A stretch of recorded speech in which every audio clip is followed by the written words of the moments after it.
सुनसान रात, चारों तरफ घना अंधेरा, तेज बारिश, कड़कड़ाती बिजली। जहाँ दूर दूर तक कोई नहीं था, वहाँ पर एक लड़की पागलों की तरह सड़क पर भागी जा रही थी। ना रास्ते का पता था, ना ही मंजिल का पता, बस भागती जा रही थी। आंखों से झरझर आंसू बह रहे थे। बहुत कमज़ोर लग रही थी, शायद कई दिनों से कुछ खाया नहीं था। भागते भागते वो थककर वहीं सड़क पर बैठ जाती है और अपने दोनों हाथों में अपने चेहरे को लेकर रोने लगती है। अचानक ही वो आसमान की तरफ देखकर चिल्लाते हुए बोली, क्यों भगवान, मेरे साथ ही क्यों? आखिर क्या गलती थी मेरी? तभी पीछे से कुछ लोगों की आवाज़ आती है, वो रही, पकड़ो उसे, भागनी नहीं चाहिए। वो लड़की बहुत तेज़ी से फिर से भागने लगती है और बार बार पीछे मुड़कर देखती है। सामने से एक गाड़ी उसी की तरफ आ रही थी। इस बात से अनजान वो बस भागती जा रही थी और वो सामने से आ रही गाड़ी से टकरा जाती है, गिरकर बेहोश हो जाती है। वो तो अच्छा था कि गाड़ी की स्पीड तेज नहीं थी, वरना पता नहीं क्या हो जाता। गाड़ी का ड्राइवर जल्दी से बाहर आता है, देखता है कि कोई लड़की उनकी गाड़ी से टकरा कर गिर गई है। वो भागकर गाड़ी के पास जाता है और अंदर बैठी अपनी मालकिन सुनीता देवी को बताता है। सुनीता देवी परेशान हो जाती है। वो गाड़ी से बाहर आने लगती है। ड्राइवर, जिसका नाम राजेश था, अरे अरे मालकिन, ये आप क्या कर रही है? आप इतनी तेज़ बारिश में बाहर मत आइए, आपकी तबीयत बिगड़ जाएगी। उस औरत ने कड़कदार आवाज़ में कहा, हमारी तबीयत से ज़्यादा ज़रूरी किसी की ज़िंदगी है। आप हटिए सामने से, मुझे देखने दीजिए। अंधेरा ज़्यादा होने की वजह से कुछ ठीक से दिखाई नहीं दे रहा था। सुनीता देवी गाड़ी से उतरकर सीधा उस लड़की के पास जाती है। हाथ लगाकर देखती है, हे भगवान, इसे तो बहुत तेज़ बुखार है, बेहोश भी हो गई है। राजेश, तुम एक काम करो, जल्दी से इसे घर ले चलो और डॉक्टर को भी फ़ोन कर दो, घर आने को बोलो। जी मैडम। वो दोनों उस लड़की को उठाकर गाड़ी के पीछे वाली सीट पर लेटा देते हैं। सुनीता जी उसका सिर अपनी गोद में रखकर बैठ जाते हैं। चलो राजेश, जल्दी चलो। दूर खड़े लोग जो उस लड़की का पीछा कर रहे थे, वो देखते हैं कि गाड़ी उसे लेकर चली गई है। उसमें से एक ने कहा, चलो रे, आज शामत आएगी पक्का, जाकर बॉस को बताना है कि वो भाग गई है। सुनीता जी की गाड़ी एक बड़े से बंगले के अंदर दाखिल होती है। वो गाड़ी से उतरकर जल्दी से उस लड़की को कमरे में ले जाते हैं। सुनीता जी देखती है कि वो लड़की ठंड से कांप रही है और उसका चेहरा उसके घने बालों में ढका हुआ है। सुनीता जी ने कहा, राजेश, तुम बाहर जाओ, देखो डॉक्टर अब तक क्यों नहीं आए, तब तक हम इसके कपड़े बदल देते हैं। जी मैडम, अभी फिर से फ़ोन करता हूँ डॉक्टर साहब को, कहकर वो बाहर चला गया। और सुनीता जी अलमारी खोलती है जहाँ उनकी बहू के कुछ कपड़े रखे हुए थे, जिन्हें वो किसी को नहीं देती थी, पर आज इस कपड़ों की ज़रूरत इस अनजान लड़की को ज़्यादा थी। वो फटाफट से उसके पास जाते हैं कपड़े बदलने के लिए। जैसे ही उसके चेहरे से उसके बाल हटाते हैं, एक पल के लिए उनकी नज़र उसके चेहरे पर ठहर जाती है। वो मन ही मन सोचती है, कोई इतना सुंदर कैसे हो सकता है? चांद सा चमकता चेहरा, काले घने बाल, गुलाब की पंखुड़ियों जैसे होठ। सुनीता जी उसके गीले कपड़े निकालकर दूसरे कपड़े पहना देती है। इतने में डॉक्टर रॉय आते हैं। डॉक्टर रॉय, इस बच्ची को चेक कीजिए। डॉक्टर उस लड़की को चेक करते हैं। इसे तो बहुत तेज बुखार है और इसकी बॉडी में ठंड बैठ गई है। शायद इसने 2-3 दिनों से कुछ खाया भी नहीं है। पर आप फिक्र मत कीजिए, मैंने इंजेक्शन दे दिया है। सुबह तक बुखार कम हो जाएगा, होश भी आ जाएगा। कमजोरी ज़्यादा है तो ग्लूकोज भी लगा दिया है। धन्यवाद डॉक्टर, जो आप हमारे एक बार बुलाने पर ही आ गए। कैसी बातें कर रहे हैं आप? आप इस शहर की सबसे बड़ी हस्ती है और फिर ये मेरा फर्ज भी है। वैसे ये लड़की कौन है? पहले तो इसे कभी नहीं देखा। रास्ते पर बेहोश हो गई थी, बुखार भी था तो हम इसे यहाँ ले आए। जी अब मैं चलता हूँ, सुबह आऊँगा। जी शुक्रिया। सुनीता जी कमरे का हीटर चालू कर देती हैं ताकि उस लड़की के शरीर को गर्मी मिल सके। पास रखे काउच पर बैठकर वो वहीं सो जाते हैं। दूसरी तरफ वो लड़की का पीछा करने वाले लोग एक लड़के के सामने सिर झुकाकर खड़े थे, लेकिन किसी में इतनी हिम्मत नहीं थी कि कुछ बोले। सामने बैठा लड़का तेज आवाज़ में गरजते हुए बोला, कहाँ गई वो? तुम इतने सारे उस अकेली को नहीं पकड़ पाए। सब बेकार हो तुम, डूब मरो कहीं जाकर। वो लड़का इतना तेज चिल्लाता है कि सब अंदर तक कांप जाते हैं। तभी उनमें से एक बोला, भाई हम सब उसके पीछे ही थे, पर पता नहीं कहाँ से एक गाड़ी सामने आई और गाड़ी में से कोई उतरा, उसे गाड़ी में डालकर ले गया। ऐसे कैसे ले गया कोई उसको? कौन था? क्या नंबर था गाड़ी का?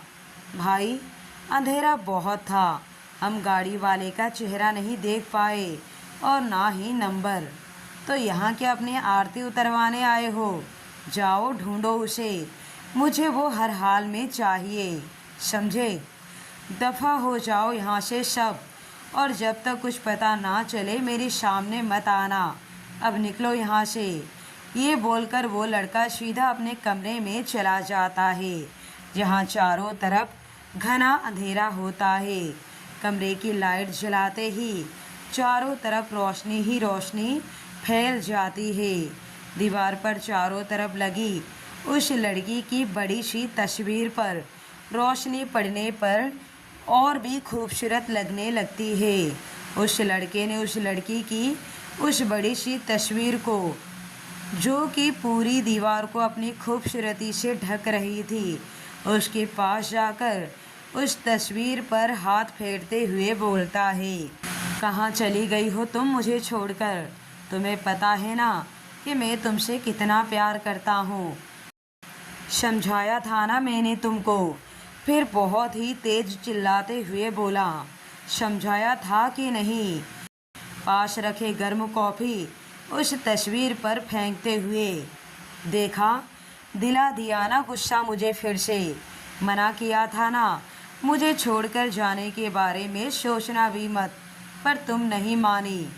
फिर थोड़ा ठहर कर, ओह मेरी जान को दर्द हो रहा होगा। ये कहकर वो एक टॉवेल उठाकर उस फोटो को साफ करने लगता है। साफ करते करते, क्यों करती हो तुम ऐसा? क्यों मुझे गुस्सा दिलाती हो? प्यार करता हूँ तुमसे और तुम भी मुझसे प्यार करती हो, जानता हूँ मैं।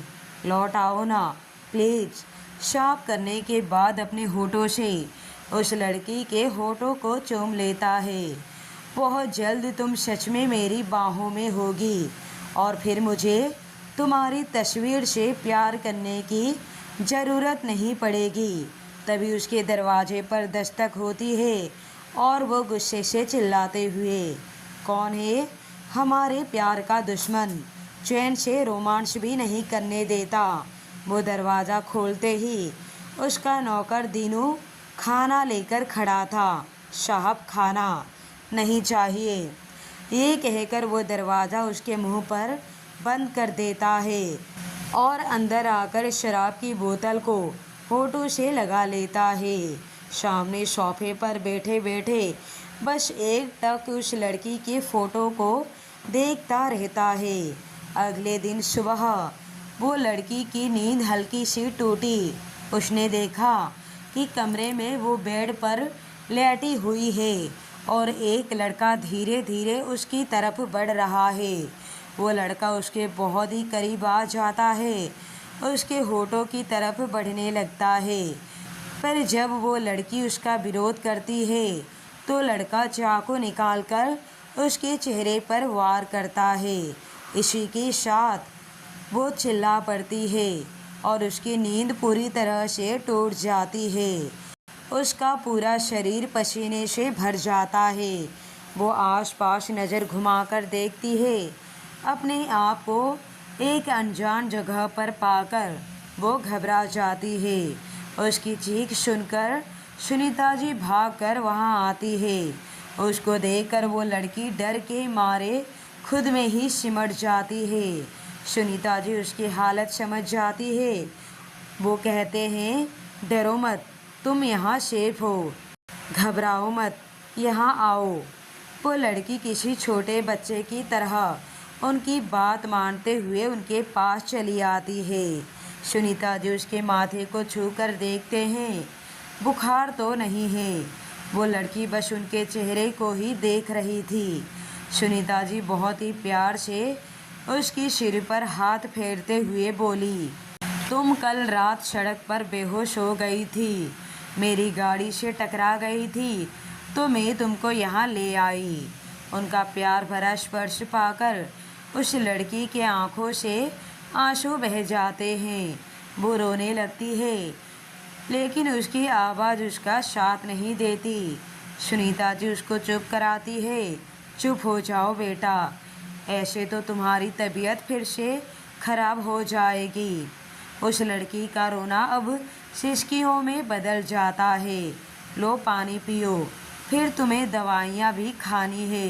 वो लड़की पानी पीती है। अब कैसा लग रहा है? इतने में नौकर नाश्ता रखकर चला जाता है। चलो पहले नाश्ता कर लो, सुनीता जी बड़े प्यार से बोलते हैं। वो लड़की खाने में थोड़ा संकोच करती है। सुनीता जी उसको अपने हाथों से खिलाने लगते हैं। आज पूरे 4 दिन के बाद उस लड़की ने खाना खाया था। एक बार फिर उसकी आंखें गीली हो जाती है, जिन्हें वो बड़ी सफाई से साफ कर लेती है। राजेश बाहर से ये सब देख रहा था। उसने अपनी मालकिन को आवाज़ लगाता है, तुम खाओ, मैं अभी आई। बहुत ही अपनेपन से सुनीता जी कहती है और जवाब में वो लड़की सिर हिला देती है। बाहर आकर सुनीता जी, क्या बात है राजेश? मैडम, आपको ये लड़की कुछ अजीब सी नहीं लग रही? मतलब देखो ना, कुछ भी बोल नहीं रही, केवल रोए जा रही है। सुनीता जी ने कहा, मुझे नहीं पता कि ये कौन है, क्या है, पर फिर भी मुझे लगता है कि इस बच्ची ने बहुत कुछ झेला है। कुछ तो बुरा हुआ है इसके साथ। कमरे में बैठी लड़की बहुत जल्दी जल्दी खा रही है, जैसे आज के बाद उसे कभी खाना नसीब नहीं होगा। बाहर से देखते हुए सुनीता जी ने कहा, वो देखो उस बच्ची को कैसे खा रही है, जैसे कितने दिनों के बाद खाना नसीब हुआ हो। ऐसे बिना किसी को जाने अपनी राय नहीं देनी चाहिए। जी मैडम, समझ गया, मुझे माफ़ कर दे। कोई बात नहीं राजेश, बस आगे से ध्यान रखना। इतने में डॉक्टर अंदर आते हुए, नमस्ते सुनीता जी। आइए डॉक्टर रॉय, आपका ही इंतज़ार था। वो दोनों साथ में कमरे में जाते हैं। किसी अनजान को देखकर वो लड़की डर जाती है। सुनीता जी ने कहा, घबराओ मत, ये डॉक्टर है, तुम्हें चेक करने आए हैं। डॉक्टर उस लड़की को चेक करते हैं। बुखार तो नहीं है, लेकिन कमज़ोरी बहुत है। घबराने की कोई बात नहीं, तुम बहुत ही जल्दी अच्छी हो जाओगी। तभी डॉक्टर की नज़र उसके हाथों पर पड़ती है। वो पूछते हैं कि तुम्हारे हाथों पर निशान कैसे हैं? लड़की घबराकर अपने हाथ को छुपा लेती है। सुनीता जी डॉक्टर को बाहर जाने का इशारा करते हैं और खुद भी उनके पीछे पीछे चले जाते हैं। क्या बात है डॉक्टर? देखिए, मैं पूरी तरह से श्योर तो नहीं हूँ, पर मुझे लगता है कि इस लड़की को बंद करके रखा गया था। शायद मारपीट भी की गई थी और उसके हाथों पर काफ़ी चोटों के निशान हैं। सुनीता जी ने कहा, रात को मैंने कपड़े उसके बदले थे, पर शायद जल्दबाजी की वजह से ध्यान नहीं गया। डॉक्टर, हाँ, एक बात और, किसी चीज़ का गहरा असर पड़ा है उस पर, जिसे वो बर्दाश्त नहीं कर पा रही है। वो ठीक तो हो जाएगी, ये कहना तो मुश्किल है, लेकिन दवाइयों से ज़्यादा उसे प्यार और अपनेपन की ज़रूरत है। जितना मैंने समझा है, जैसे वो मुझे देखकर डर गई थी। कुछ तो गलत हुआ है उसके साथ, जिससे वो किसी पर भी विश्वास नहीं कर पा रही है। राजेश ड्राइवर, जो कब से डॉक्टर की बात सुन रहा था, अब क्या करेंगे मैडम जी? हम तो यहाँ ज़्यादा दिन रुक भी नहीं सकते। सुनीता जी ने कहा, तुम चिंता मत करो, मैं उससे बात करने की कोशिश करती हूँ। डॉक्टर ने कहा, अब मैं चलता हूँ, पर ये दवाइयाँ उसको टाइम से देना बहुत ज़रूरी है। हम ध्यान रखेंगे। ये कहकर सुनीता जी कमरे में जाती हैं। देखते हैं कि वो लड़की बेड पर एक कोने में खुद में ही सिमटी बैठी है। उसके पास जाकर, चलो उठो, दवाइयाँ खा लो। सुनीता जी का ध्यान उसके हाथों पर लगी चोटों पर जाता है, पर वो इस समय चुप रहना ही बेहतर समझते हैं। वो लड़की चुपचाप दवाइयाँ खा लेती है, आंख बंद करके लेट जाती है और न चाहते हुए भी आंसू की 2 बूंदें आंखों से गिर जाती है। सुनीता जी उसको उठाकर कमरे से बाहर जाते हैं। तभी राजेश उनसे कहता है, मैडम, बाबा का फ़ोन आया था, वो पूछ रहे थे कब निकलेंगे आप यहाँ से। हाँ, मैं बात कर लूँगी उससे। फ़िलहाल मैं इस लड़की को छोड़कर कहीं नहीं जा सकती। पर बाबा साहब का गुस्सा? तुम्हारे बाबा साहब कोई भूत नहीं है जो मुझे खा जाएंगे। तुम जाओ, मैं देखती हूँ मुझे क्या करना है। दूसरी तरफ वो लड़का बेड पर पेट के बल लेटा हुआ सामने लगी उस लड़की की तस्वीर को देखे जा रहा था। उसने पूरी रात ऐसे ही फ़ोटो को देखते हुए निकाल दी। सोया नहीं था वो बिल्कुल भी। वो फ़ोटो से बात करता हुआ बोलता है, ये बात तो गलत है तुम्हारी जाने मन। मतलब मेरी जरा सी परवाह नहीं है तुम्हें, जरा सी फिक्र नहीं है मेरी। फिर उसके चेहरे पर गुस्से के भाव आ जाते हैं। जरा सा भी खौफ नहीं है मेरा। कहाँ कमी रह गई मेरे अत्याचार में जो तुमने भागने की हिम्मत की? इसकी कीमत तो तुम्हें चुकानी पड़ेगी। मेरे प्यार का बहुत फ़ायदा उठाती हो तुम। इस बार मैं फ़ायदा उठाऊंगा तुम्हारा। ये कहकर वो ज़ोर ज़ोर से हंसने लगता है। तभी फिर से दरवाजे पर दस्तक होती है। वो लड़का अंदर से ही, क्या है दिनों काका? साहब, चाय लाया हूँ। नहीं चाहिए, वापस ले जाओ। पर साहब, आपने कल से कुछ नहीं खाया। उस लड़के ने अंदर से ही, तो आपको क्या फ़र्क पड़ता है? क्यों मेरी माँ बनने की कोशिश कर रहे हो? नहीं चाहिए, जाओ यहाँ से। दिनों काका वापस चले जाते हैं। उनके जाते ही वो लड़का प्यार से उठता है, उस फ़ोटो की तरफ बढ़ जाता है। उस फ़ोटो को प्यार से छूते हुए बोला, अब तुम ही बताओ, मैं कैसे कुछ खा लूँ? पता नहीं मेरी जान ने कुछ खाया भी है या नहीं। देखो, मुझे पता है कि तुम यहीं कहीं हो, बस मेरे साथ खेल रही हो। मैं बता रहा हूँ, जैसे गई हो वैसे वापस आ जाओ, वरना अगर मैंने तुम्हें ढूंढा तो इस बार मैं तुम्हारा वो हाल करूँगा जो तुम सोच भी नहीं सकती। फिर बालकनी में जाकर सिगरेट को जलाकर अपने होठों से लगाते हुए बोला, तुम चाहे कहीं भी हो पर मुझसे बच नहीं सकती। ये बोलते हुए वो किसी को फ़ोन मिलाता है। कुछ पता चला? अरे ऐसे कैसे पता नहीं चल रहा है, तुम सब निकम्मे हो। वो लड़का अपनी गाड़ी की चाबी उठाकर कमरे से बाहर आता है, अपने कमरे पर ताला लगाकर खुद निकल जाता है उस लड़की को ढूंढने। यहाँ सुनीता जी राजेश को बुलाती हैं और कहती है, अभी तो ये लड़की कुछ भी बोलने की हालत में नहीं है। एक काम करो, तुम पुलिस स्टेशन में जाकर पता करो कि किसी लड़की के मिसिंग होने की कंप्लेन है क्या। मैडम, मैं अभी अभी पुलिस स्टेशन से ही आ रहा हूँ पर कुछ पता नहीं चल रहा। इतने में कमरे से कुछ गिरने की आवाज़ आती है।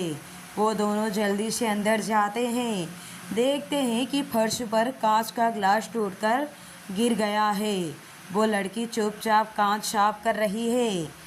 सुनीता जी उसके पास जाकर बोली, अरे ये तुम रहने दो, लग जाएगी हाथ में, छोड़ो, खड़ी हो जाओ। वो नौकर मंगेश को आवाज़ लगाती है। मंगेश आकर बोलता है, जी मैडम, ये साफ करो।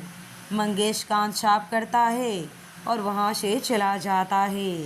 वो लड़की चुपचाप खड़ी हो जाती है और एकदम से बोलती है, मुझे नहाना है। ये पहली बार था जब उसने कुछ कहा था। उसकी आवाज़ सुनकर सुनीता जी को थोड़ी तसल्ली होती है। वो मुस्कुराकर बोलती है, हाँ बेटा, ज़रूर नहा लो, नहाकर तुम्हें अच्छा लगेगा। किसी सोच में डूबी हुई वो लड़की बोली, जी हाँ, अच्छा तो लगेगा ही। वो लड़की बिना कुछ बोले ही बाथरूम चली जाती है। सुनीता जी ने पीछे से आवाज़ लगाती है, अरे बेटा, टॉवेल तो ले जाओ। पर इससे पहले ही वो लड़की अंदर से दरवाज़ा बंद कर देती है। राजेश ने कहा, अरे मैडम, ये तो ऐसे, तुम बाहर जाओ, मैं यहीं पर हूँ। शायद वो कोशिश कर रही है अपने दर्द को काबू करने की। सुनीता जी वहीं बैठकर उसका इंतज़ार करने लगती है। वो लड़की शावर खोलकर उसके नीचे खड़ी हो जाती है। जैसे जैसे पानी उसके शरीर पर गिरने लगता है, वैसे ही आंसू जो कब से उसने रोक रखे थे वो भी पानी के साथ बह रहे थे। वो लड़की ज़ोर ज़ोर से रोने लगती है और फिर चिल्ला पड़ती है। बाहर बैठी सुनीता जी उसकी चीख सुनकर कांप जाती है। उसके रोने की आवाज़ उनके कानों तक आ रही थी। वो बोलती है, अब नहीं रोकूंगी मैं तुम्हें, जितना रोना है रो लो, शायद तुम्हारा दबा हुआ दर्द बाहर आ जाए। उस लड़की का रोना बंद नहीं हो रहा था। वो लड़की रगड़ रगड़ कर अपने जिस्म को साफ कर रही थी, जैसे कोई गंदगी लगी हो। जब काफ़ी देर तक वो बाहर नहीं आई तो सुनीता जी बाहर से आवाज़ लगाती है पर कोई जवाब नहीं। वो दरवाजे को हल्का सा धक्का लगाती है, देखती है कि दरवाज़ा तो खुला हुआ ही है। अंदर का नज़ारा देखकर उनका दिल दहल जाता है। वो लड़की पागलों की तरह अपने जिस्म को नोच रही थी, जिसकी वजह से जगह जगह से कपड़े भी फाड़ लिए थे उसने। नाखूनों के निशान पड़ गए थे उसके शरीर पर। सुनीता जी भाग कर जाते हैं और उसे रोकते हैं पर वो लड़की नहीं रुकती। सुनीता जी जोर से एक थप्पड़ उसके गाल पर मारते हैं और बोलती है, होश में आओ। थप्पड़ लगने की वजह से वो लड़की रुक जाती है और सुनीता जी की तरफ देखती है। उनके गले लगकर रोने लगती है। रोते रोते वो बोलती है, आपने मुझे क्यों बचाया? मर जाने दिया होता मुझे नहीं जीना। उसकी हालत देखकर सुनीता जी के आंखों में भी आंसू आ जाते हैं। वो प्यार से उसे चुप करवाती है और बाथरूम से बाहर लाती है। रो रो कर उस लड़की की आंखें खाली हो गई थी। वो बस ज़मीन को एकटक घूर रही थी। सुनीता जी उसको बोलते हैं, कपड़े बदलो बेटा, नहीं तो कल की तरह तबीयत बिगड़ जाएगी तुम्हारी। अलमारी में से वो एक शूट निकाल कर लाते हैं, पर आवाज़ देने पर भी वो लड़की नहीं सुनती। सुनीता जी खुद ही उसके कपड़े बदलने लगते हैं।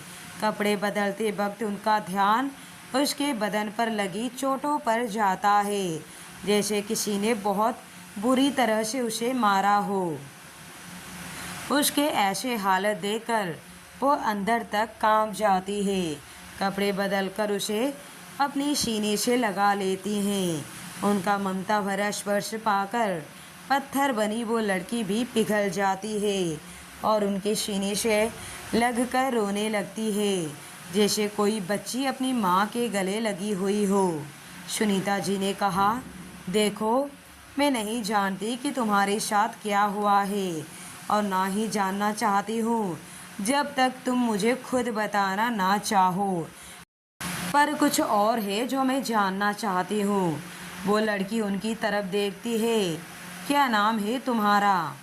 अनिका। उस लड़की का नाम सुनकर सुनीता जी को किसी अपने की याद आ जाती है। वो आगे पूछते हैं, घर कहाँ है तुम्हारा? कौन कौन है तुम्हारे घर में, मुझे बताओ ताकि मैं उन्हें यहाँ बुला सकूँ। अनिका का दिल भर आता है और वो बहुत ही मुश्किल से बोलती है, मेरा कोई नहीं है, मैं अनाथ हूँ। ये सुनकर सुनीता जी को बहुत दुख होता है। फिर वो बात को बदलते हुए बोली, चाय पियोगी? अनिका हाँ में सिर हिला देती है। चलो आओ मेरे साथ, हम दोनों मिलकर चाय बनाएंगे। अनिका उसके पीछे पीछे चल देती है। चलते चलते अनिका उनसे पूछती है, बस इतना ही पूछना था आपको? नहीं, पूछना तो और भी था, पर आपको लगता है कि मैं बताने की हालत में नहीं हूँ। हाँ, सच बोलूँ तो मुझे ऐसा ही लगता है। मैं तुम्हें दुखी नहीं करना चाहती। नहीं आंटी, इससे ज़्यादा मैं दुखी हो भी नहीं सकती। क्या पूछना है आपको? देखो बेटा, गलत मत समझना, कुछ काम से आई थी मैं और मुझे आज वापस जाना था। अनिका ने बीच में ही कहा, पर आप मेरी वजह से नहीं जा पाई, है ना? नहीं नहीं, ऐसी कोई बात नहीं है। मैं तुम्हें ऐसे छोड़कर कहीं नहीं जाने वाली थी, पर अब मुझे जाना होगा। अब बताओ कि तुम कहाँ जाओगी? अगर तुम्हें कहीं जाना है तो मैं तुम्हें छोड़ दूँगी। मेरा इस दुनिया में कोई नहीं है आंटी, ना घर, ना मंजिल और ना ही कोई रास्ता। तो बेटा तुम ऐसे? आंटी, आपने मेरे लिए बहुत कुछ किया है, इतना तो कोई अपना भी नहीं करता। आप मेरी फिक्र ना करें, जहाँ तकदीर ले जाएगी वहाँ मैं चली जाऊँगी। अगर ऐसी बात है तो तुम मेरे साथ चलो मेरे घर। तो क्या ये आपका घर नहीं है? अनिका ने पूछा। ये भी मेरा ही घर है, बस यहाँ मैं काम के सिलसिले में आती हूँ। बोलो, चलोगी मेरे साथ? पर आंटी, मैं कैसे? देखो बच्चे, मैं तुम्हें बिल्कुल भी अकेले नहीं छोड़ना चाहती। पता नहीं तुम मुझे अपनी सी क्यों लगती हो। प्लीज़ मना मत करना। अगर तुम मेरे साथ चलोगी तो मुझे भी तसल्ली रहेगी। अनिका मन ही मन सोचती है, वैसे भी ये ज़िंदगी इनकी दी हुई है, मेरा अपना तो कोई वजूद नहीं रहा। शायद यही मेरी किस्मत में लिखा है। अनिका उनसे कहती है, ठीक है आंटी, जैसा आपको ठीक लगे, मैं चलूँगी आपके साथ। सुनीता जी बहुत खुश होती है। वो अनिका को कुछ बताने वाली होती है, तभी राजेश आ जाता है। मैडम, वो बाबा साहेब चलने की तैयारी करो, हम आज रात ही निकलेंगे और अनिका भी हमारे साथ आएगी। राजेश ने कहा, जी बहुत अच्छा, मैं निकलने की तैयारी करता हूँ। सुनीता जी ने कहा, तुम बैठो, मैं चाय बनाती हूँ। नहीं आंटी, चाय मैं बनाऊँगी। अनिका थोड़ा घबराकर बोलती है। सुनीता जी मुस्कुराहट में हाँ में जवाब देती है। दूसरी तरफ वो लड़का शहर का चप्पा चप्पा छान मारता है, पर उसे अनिका कहीं नहीं मिलती। वो बेहद गुस्से से बोलता है, कहाँ हो तुम अनिका? जितना अब तुम मुझे तड़पा रही हो ना, उससे कई गुना ज़्यादा तुम तड़पोगी। एक बार मेरे हाथ आ जाओ तुम। यहाँ सुनीता जी और अनीका चाय पीते हैं। सुनीता जी ध्यान देती है कि अनीका बहुत कम बोलती है। अरे वाह, चाय तो तुमने बहुत अच्छी बनाई है। इतने में राजेश आता है। मैडम, अब हमें चलना चाहिए। हाँ तुम चलो, हम आते हैं। रात होने वाली थी। सुनीता जी और अनीका गाड़ी में बैठ जाते हैं। अनीका गाड़ी की खिड़की से सिर लगाकर बाहर देखती है और न चाहते हुए भी उसकी पलकें गीली हो जाती है। गाड़ी अपनी रफ्तार पकड़ती है। जैसे जैसे गाड़ी आगे बढ़ती है वैसे वैसे पीछे छूट जाता है अनीका का अपना शहर, अपने सपने। वो शहर जहाँ बचपन गुजारा था उसने, पर आज ये शहर उसे सिर्फ दुख तकलीफ के अलावा कुछ नहीं दिया था उसको। वो आंखें बंद कर लेती है जैसे देखना न चाहती हो कुछ भी। अब आगे कहानी में देखिए, क्या रंजीत अनीका तक पहुंच पाएगा? क्या अनीका रंजीत की चुंगल से बच पाएगी? जानने के लिए कहानी में बने रहिए आरज़ू तुम्हें पाने की। साथ ही साथ कहानी कैसी लगी कमेंट में बताना बिल्कुल भी ना भूलें। Thank you.